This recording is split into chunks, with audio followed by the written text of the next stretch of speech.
Hello guys! Ayan, 2026 na pero ang dami pa rin nagtatanong bakit daw tatlong babae po ang tumulong sa amin para magkaroon po kami ng aming mga anak. So, sa mga nakafollow na po sa amin at nakasubaybay na po sa amin mula noon hanggang ngayon, alam na po ninyo, pero sa mga buguhan po, ito po ay para sa inyo or sa mga nagtataka pa rin. Ito pong video na to ay para sa inyo at sana mapanood po ninyo para wala nang tanungan in the future, para i-share na lang natin ang video na to para alam na ng lahat. So, una sa lahat, introduce ko muna po ang aking sarili. Ako po si Daddy Mac. I'm 34 years old. Ito po naman si Daddy Jeff and he's 67 in few days. And konting story time muna tayo kung paano nga ba kami nag-meet ng asawa ko. So, noong 2014 po is nag-meet po kami sa isang online dating app which is gay.com para po sa LGBTQ plus community. But I think hindi na po siya active ngayon. So, sayang naman kasi, di ba? Marami sanang may inspire sa story namin at magjo-join sa dating site na yon. But anyway, so after lang po ng 1 month na pag-uusap namin, nag-decide po si Jeff na bisitahin ako dito sa Pilipinas. Diba? Ang haba ng hair. Ayun, nag-decide kami na mag-stay muna sa Manila for 3 days bago po kami umuwi dito sa probinsya namin dito sa Ilocos Norte para ma-meet po niya ang aking family. So, dito rin po sa Ilocos po niya tinanong po yung aking mga magulang kung pwede nga daw niya akong pakasalahan. So, of course, naloka ang aking mga magulang kasi diba, hindi naman nila ine-expect. So, medyo may konting katahimikan bago na himas-himasan ang aking mga magulang at sumagot ang aking nanay na, oh yeah, walang problema. And take note guys ha, so Ilocano po ang ginamit ni Jeff para tanungin ang aking mga magulang kung pwede niya akong pakasalan. After that po is nag-out of the country kami, nagpunta kami ng Hong Kong. So first time mag-out of the country ni bakla. So alalang-alala ang immigration officer nang tinanong niya ako. Sabi niya, sigurado ka ba, kilala mo ba ang taong sasamahan mo? May plane ticket ka bang pabalik? Mga ganyan, mga eksena, di ba? So, pero okay naman kasi normal lang naman yung mga tanungan niya. Pero nakapasa naman si bakla kasi handa naman tayo. So doon na nga kami sa Hong Kong din na-engage.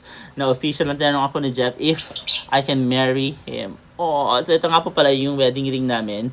So galing pa to ng Hong Kong. So yung kay Jeff is nawala na niya. So fast forward na tayo para masagot na natin yung mga katanungan ninyo. And pagbalik nga ni Jeff sa US, pinetition na niya ako. And then by December po, I think so 4 months lang, na-approve na po yung visa ko. Nagpunta siya dito the same time nung na-interview ako sa embassy. And then by January, nagpa-US na po kami. And then by March of 2015, kinasal na po kami. So we spent 3 years together para lamang mag-travel at mag-enjoy, para makilala pa ang isa't isa bago po kami mag-decide na gusto namin magkaroon ng mga anak. Parehas namin gustong magkaroon ng anak, guys. We actually tried to mag-adapt muna pero hindi kami naging successful that time. So tingin kami ng ibang ways para magkaroon ng mga anak ang mga same-sex couples. At yun nga po yung tagpo namin yung surrogacy. And fast forward guys, gumamit po kami ng agency which is Family Source Consultants and they're out in Chicago. So if you wanna look them up, you can search them and they're legit guys. So ito nga po pala ang aming egg donor. So ang egg donor po is kung saan po sila kumukuha po ng egg cells para po isama or combine po sa isang sperm cell para makabuo po ng bata. So, bali po si Maria at si Olivia ay iisa po ang kanilang egg donor at iisa po ang kanilang biological dad which is me. Nag-donate din naman si Daddy Jeff but unfortunately, na-miscarriage po yung embryo niya nung kasama po si Maria. So bali magkakaroon sana kami ng 2 anak but unfortunately we lost the baby around 13 weeks I think. So sa mga gulong-gulo pa rin guys, as you can see po, the easiest way to figure out kung sino nga po ba ang biological father ng mga anak namin is ganito. So, as you can see, yung aming egg donor is Caucasian. So, puting-puti po siya, di ba? So, kung si Daddy Jeff po ang biological dad ng aming mga anak, yung mga anak po sana namin ay puti. As you can see naman si Maria at si Olivia, may Asian features sila. So, alam mo talaga na mix po sila. Hindi po sila pure na white or pure Caucasian. So, sa mga nalilito po, ganun po kadali ninyo malaman kung sino po ang biological father ng mga anak namin. Siguro minsan nakakamukhaan din ni Maria or Olivia si Jeff dahil na rin po siguro nga po yung egg donor namin is, yung ethnicities po ng egg donor namin is very close to Jeff as well. Parang pareho lang po sila ng ethnic background. Kaya siguro nagkakamukhaan na din sila minsan.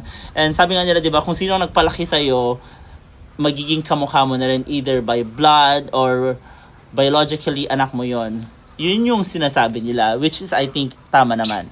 Ito na yung part 2. So sa US po is hindi po recommended po na gumamit po ng iisang babae na egg donor po at saka surrogate mother. Kasi nga po sabi nila to avoid complications daw po in the future. Kasi baka pag gumamit po kayo ng parehong babae, that means biologically po, anak po ng surrogate mother yung kinakarga niya. And then sometimes daw nagbabago po ang isip po ng surrogate mother kung mismong anak po talaga niya yung dinadala niya biologically. At kaya po, gumamit po kami ng surrogate mother para po kargahin po yung mga anak namin na buo na at inilipat po sa kanila. So, bali sila lang po yung nag-nurture po hanggang may panganak po yung aming mga anak.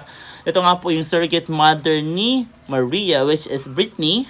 So, ang mga surrogate mothers po ng mga anak namin ay not biologically related to them. Kumbaga, the easiest way po na pag-describe is parang inupahan lang po talaga yung kanilang katawan para po kargahin ang aming mga anak.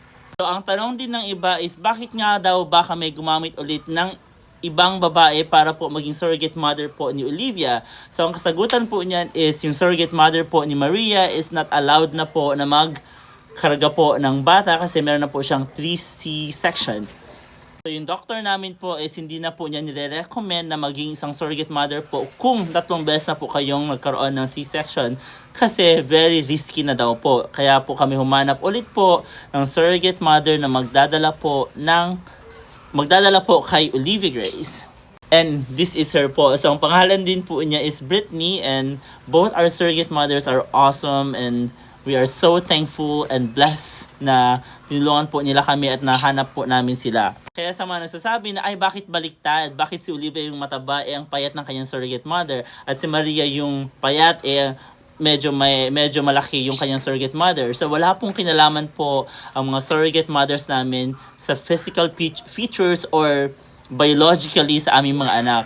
Ang kanilang biological or kanilang DNA is nanggaling po sa egg donor po namin at sa akin.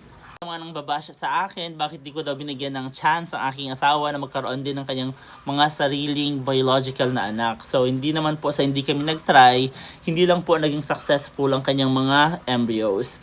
So, 2 beses nga pong kinuhanan ng aming egg donor para lamang makabuo ulit kami ng mga embryos. So, unfortunately po, hindi nga po nabuo or hindi po naging successful yung kay Daddy Jeff. And everything happens for a reason. Yeah, so that's the story, guys. I really hope mapanood nyo lahat ito para hindi na ako paulit-ulit. So, ganun po ang rason bakit may 3 babae po na tumulong sa amin. So, ang isa po is yung kanilang egg donor, which is their biological mom. And then, yung 2 po is their surrogate mothers. Hindi po sila biologically related to them. Kumbaga, kinailangan lang namin ng kanilang tulong para po maipanganak ang aming anak. But we are all thankful and grateful for the 3 of them. And of course, sa lahat po ng tumulong sa amin, ang Family Source Consultants and Fertility Center of Illinois, which is under Dr. Brian Kaplan, of course, Miss Shannon Wooten, and everybody that nakasupport sa amin. We love you all. Bye-bye, guys. Thank you. Please share this video, guys. And ipipin ko na rin sa aming profile para every time na may mga magtatanong, panoorin na lang niyo. Alam ko, mahaba to, but it is very informative. And let me know if you want to know more. And let me know kung may mga katanungan pa kayo or, yeah. Bye-bye.